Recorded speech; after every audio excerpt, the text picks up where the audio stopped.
Welcome, everyone. So today we are going to dive into a skill that is, I'm not kidding, basically a superpower. It's a skill for acing group projects, for getting along with pretty much everyone, and honestly, for just making school and life a whole lot better.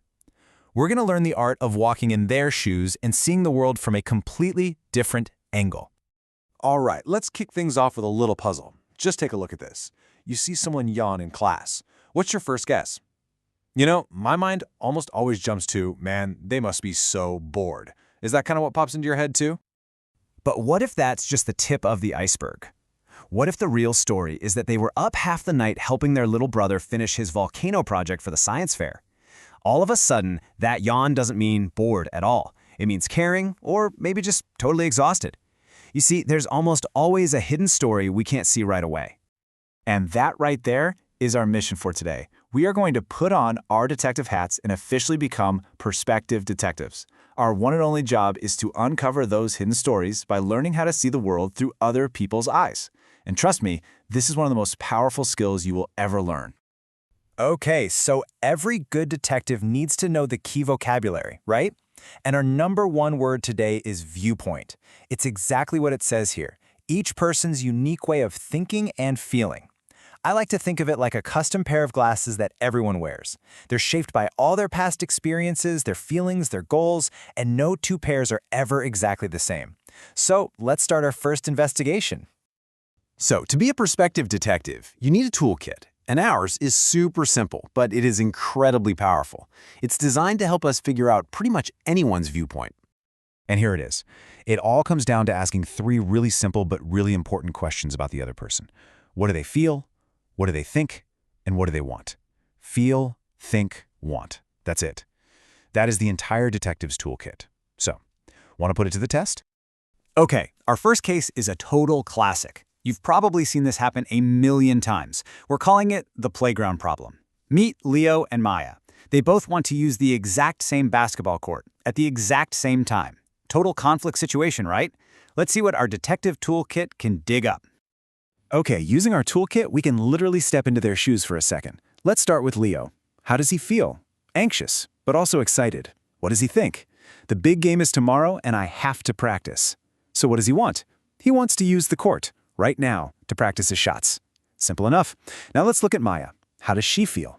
Focused, but also getting pretty frustrated. What does she think? Hey, I've been planning to practice my dance routine right here.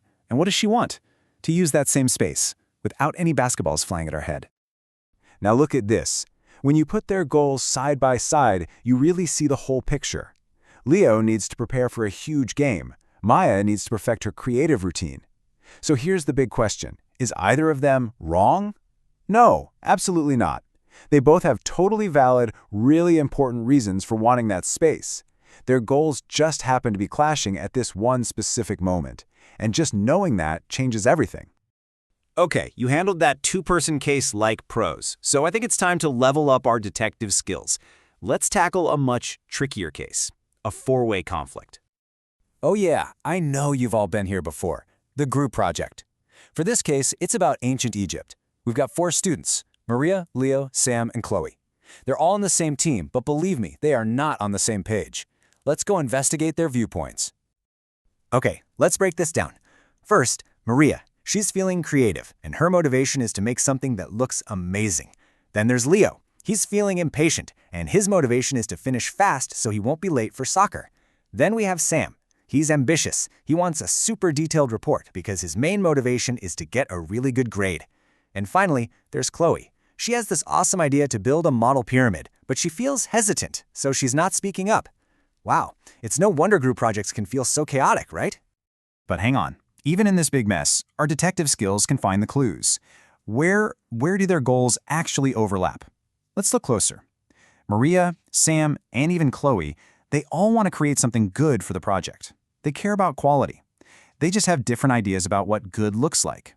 And even Leo, who wants to be fast, still wants to get a decent grade. Nobody wants to fail. So there is common ground. And this brings us to the most important part of being a perspective detective. Using this toolkit isn't just about analyzing why people are arguing. It's the first and most powerful step to actually solving the problem and building something incredible together. Because once you see everyone's hidden story, what they really feel, what they really think, and what they really want, the whole dynamic changes. You can stop building walls between your ideas, and you can start building a bridge instead. A bridge of understanding that actually connects all of your different viewpoints. And here it is. Here is the actual blueprint for building that bridge. It's a simple 3-step plan. Step 1, hear every viewpoint. Just listen and acknowledge that everyone's feelings and goals are valid. Step 2, find the common ground. What is the one thing you can all agree on? Maybe it's just we all want a good grade. And step 3, brainstorm a shared plan. How can you combine the best parts of every single idea? Just imagine, you could have Sam's detailed report written on Maria's beautiful poster, sitting right next to Chloe's awesome pyramid model. So here's the big takeaway. Trying to understand where someone else is coming from, it's not about being weak or giving in. It is the smartest, strongest thing you can do. It's how you turn arguments into agreements and how you go from fighting to creating something amazing together. So I'll leave you with one final challenge. Your mission, should you choose to accept it. Think about someone in your life, a classmate in a group project, a teammate, maybe someone at home. Whose perspective will you try to understand just a little bit better today? Put on that detective hat, ask those 3 key questions, and go find their hidden story. Now go be a prospective detective.